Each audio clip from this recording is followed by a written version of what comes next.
Hey folks, how you doing? It's Nick Granville. Welcome to my YouTube channel. It's great to see you here. Today I wanted to talk about Mike Stern, one of my guitar heroes. Someone I was very lucky to get to tour through New Zealand with some years ago. We did 7 or 10 gigs, whatever it was, a week and a half maybe. We did some workshops together and played in the hotel a bunch. We spent a lot of time talking. You know, he was in my car for the whole duration of the tour. So got to know Mike quite well, and I thought there's some things I could share with you today that I learned on that tour. So the first thing I'm going to talk about is how to get the Mike Stern guitar sound. So when we did that tour, he had 2 Fender twin amplifiers, and they were both mic'd with SM57s. He had a rack mount, I think it was a Yamaha type rack mount thing that he was using for a pitch shifting chorus effect. And then he had a little Boss pedal board. So the first thing, let's talk about the clean tone. So what I've done here is I've set up a Fender twin amplifier with 2 12s and a 57 on it, just like Mike used. I've put a pitch detune on it. Chorusing.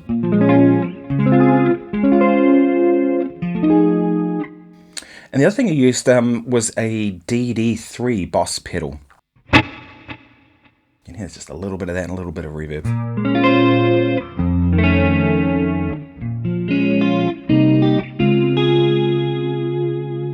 So that to me is the Mike Stern clean sound that I heard him use a lot. He tended to stick to the neck pickup on the humbucker on his guitar. I'll talk about the guitar a little further later on in the video, but he tended to stick to that with the clean tone from what I heard. Okay, so the next sound I heard him kind of layer on top of that was he would, on occasion, he would put what he called the Wales effect. And it was just the same thing. He had a second delay pedal and he'd just turn up the level. So you get this kind of thing. The other delay still stayed on. He didn't turn that on off pretty much ever. And you do things like this.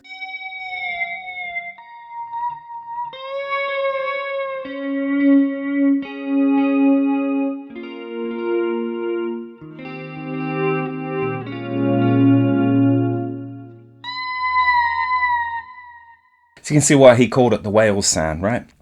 That was another sound that he used quite a bit. In terms of drive sounds, he used a Boss blues driver, at least on this tour. And they were all Boss pedals, but he had a Boss blues driver and it was sort of this sort of tone.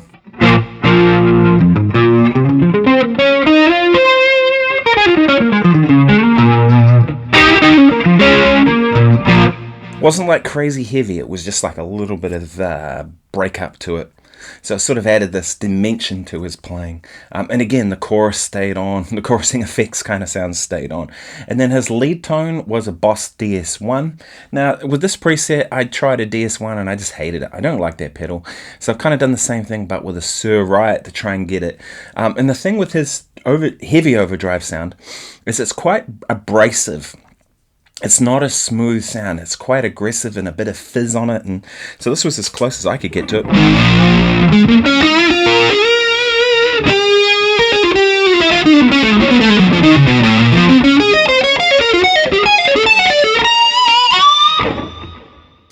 And again, that delay stayed on all the time, the reverb was on the amps, you know, the chorusing, all that kind of stuff. And then to that, he would add the Wales delay, so you get this.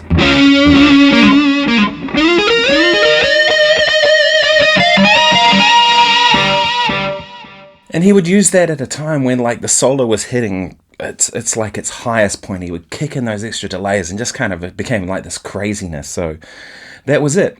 And in terms of the guitar, he had his Mike Stern Yamaha signature, and there was a couple of unique things that he did with that guitar that I've never seen anybody else do. The first one was that he actually deliberately bowed the neck. He had light gauge strings, I think they were 9 to 42 or 9 to something like that, 9s. But he would deliberately bow the neck. So the lighter strings actually felt a lot heavier because of the arc of the neck, right? So he'd bow it with the truss rod, which meant that, you know, kind of when you're playing down here, felt very different to playing up here. But I think that's part of the sound, right? Lighter gauge strings, but a more higher action, especially in the middle where he's going to play a lot. That was one that he did a lot, right? And then, of course, I only ever heard him use the neck pickup for clean stuff. I don't hear him really use anything else. And he'd go to the bridge pitch pickup pretty much only when he went to that heavy overdrive kind of tone. At least that's what I saw. So I found this after filming. This is one of Mike's picks. It's a Fender Medium. It's pretty worn out, but that was what he used. And they're quite light.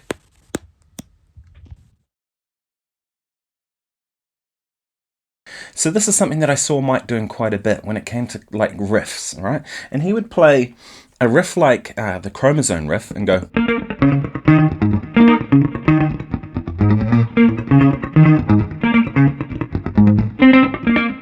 And it wasn't.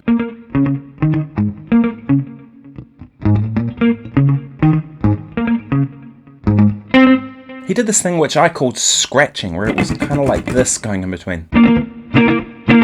And the way he did it was he's holding the note, but he was kind of muting with the other fingers. So you're getting a more percussive kind of thing.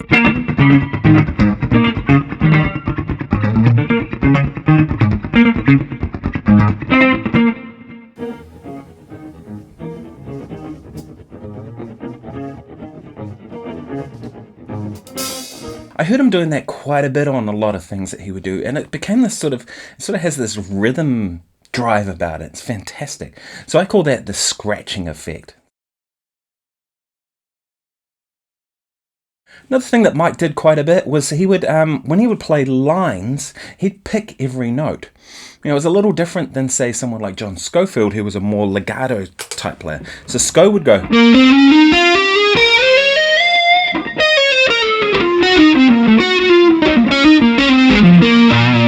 Stern would go.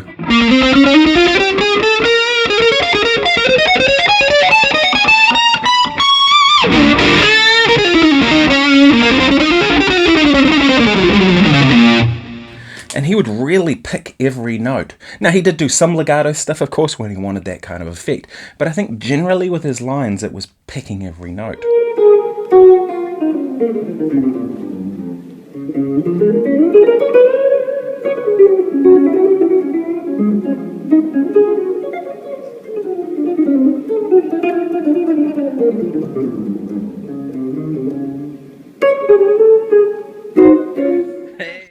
One thing that Mike would do with note choices is he would play a mixture of blues and bebop and kind of integrate them. It was not like there was a separation. It's not like he was in blues mode and then all of a sudden he was in bebop mode. It was kind of a mix of the two, and it kind of didn't really matter what he played over. We played Autumn Leaves for one of the workshops, and he would go...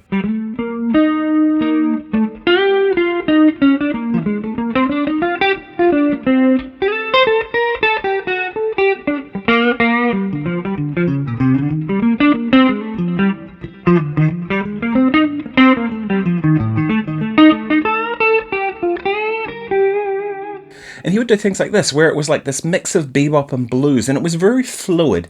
It wasn't like one thing was happening and then another thing was happening. It was just kind of like this language that he would developed. So the way to work on that is to just kind of firstly be aware of it, and then to start kind of integrating that in your playing so it comes out naturally, right? Because there's nothing worse than trying to force the blues into something where it's not, and trying to force bebop into something where it's not. And so that was one thing that I've kind of worked on quite a bit, is trying to play a mix of blues and bebop and kind of make it work. Another stylistic thing that Mike did was rock playing, right? He would do things like and he would play something like that, and he would go.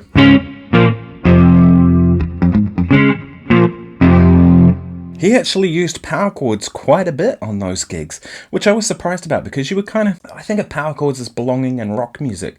And I guess that's the fusion of what he's doing, right? It's a fusion of blues and bebop and rock, and all these influences all kind of converging, in world music and all kinds of things like that. So power chords was another thing I kind of heard him doing a bit, and it's really a cool sound. He would do them both clean and overdrive. Like, he would do stuff like, you know...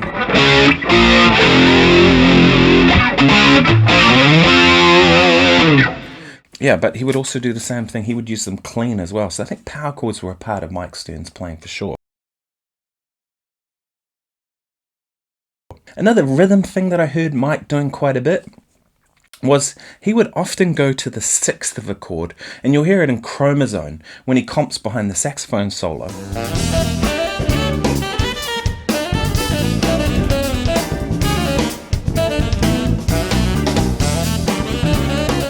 He's going.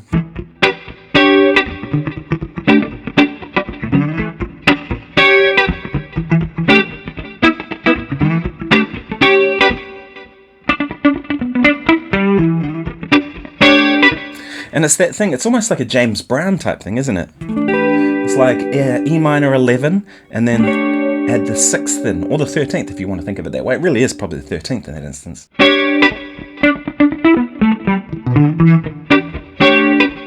And that was one that I'd hear him kind of doing a lot, and it didn't seem to matter what key, he would still do the same thing, like if it was in C.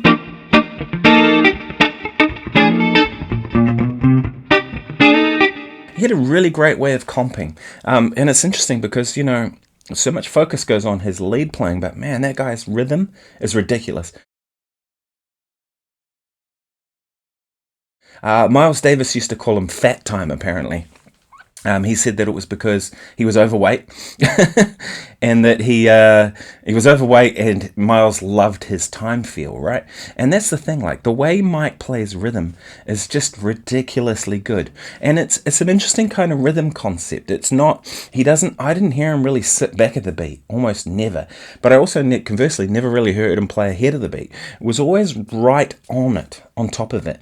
So that time feel is a really interesting thing. It's a very right down the middle kind of an approach. Fantastic. Another thing I hear Mike doing quite a bit is using fourth chords. So chords that are built off fourth intervals. So if we're in the key of E minor, he would do a chord like A, D, G. And that's just all fourths, right? A going up to D as a fourth, D going up to G as a fourth. And then he would just take that through the key. So the next one in the key would be this. Right, so there you have the same shape you have, and we're thinking over E.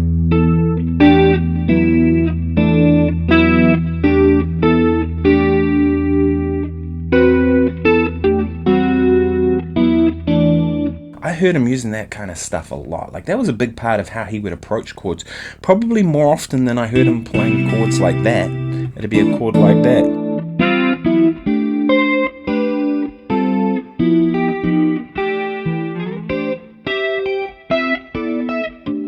And of course, he did use the standard chords as well, but the fourths were a big part of his playing as well, I think. Now, one thing that with Mike's playing too is he was a very melodic player. The way he would play melodies, and even if they were improvised parts of his solos that were melodies, to me they seem to be coming from a melodic point of view. He was just getting into singing at the time. We were doing stuff and he was singing a lot. And by singing, I don't mean singing a tune, I mean singing what he was playing. And so he would play, like when we were jamming in the hotel room, he would play something and he would go, and he would be singing these lines and be doing that on the gig as well. And that's what I hear when I hear him play, is I hear someone kind of singing through the guitar, right? It's coming from a place of melody, right?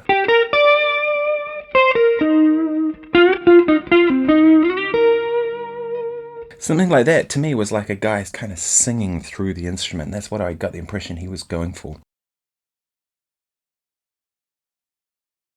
One thing too with the bebop lines that I heard Mike playing was that he would play lines that were, they didn't really sound like the typical lines. You didn't hear him go. You didn't really hear him play that sort of thing. Do you know what I mean? It was more like. In fact, it probably wasn't even really that. It was probably more like.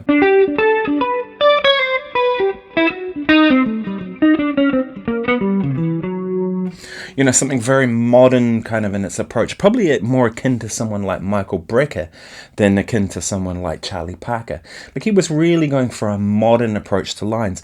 And I never really got the impression that the lines were worked out. To me, it was almost like he was always like he was playing in the moment, which is a powerful thing, right? Because you can adjust to what's going on. He was very aware of what was going on around him. I would hear him adjust things to what other people were playing. Like if the drummer played a fill in a certain sort of way, he would go and kind of catch it in some way. And so it was very much a dialogue going on. Another thing in terms of note choices I hear Mike doing a lot is playing a lot of chromatic ideas. So if you have something like we're in A, and it would go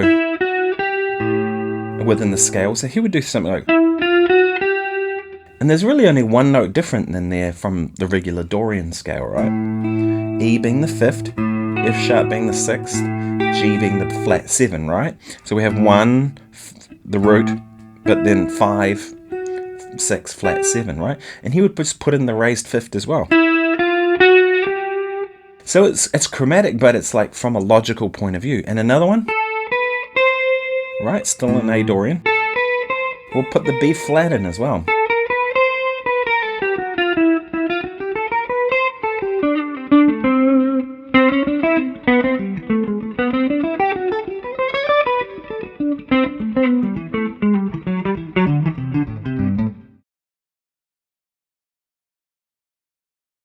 One thing I heard Mike doing a lot with chord voicings was he was very much considering where the melody is. So a chord, something like Autumn Leaves, he would play this chord with the melody note on the top.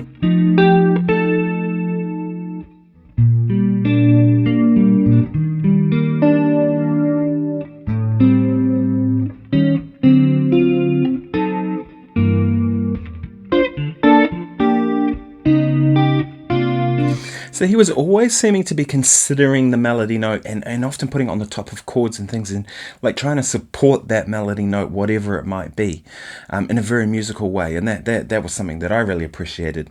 Hey, look, I hope you found this useful. If you have, please like and subscribe. My name's Nick Granville. As I mentioned, I'm a professional guitar player from Wellington, New Zealand. I've played all around the world with different people, Mike Stern being one of them. On that tour was Mike Stern, Joey Defrancesco, rest in peace Joey, fantastic player, and Brenda Boykin, a singer from San Francisco. But I played with a lot of other people around the world, so and I've been very fortunate to get to make my living playing this thing. So everything I'm doing here is coming from my perspective as a professional. So yeah, if you find this useful, please like and subscribe, and I'll see you in the next video. Thanks very much for watching. Cheers.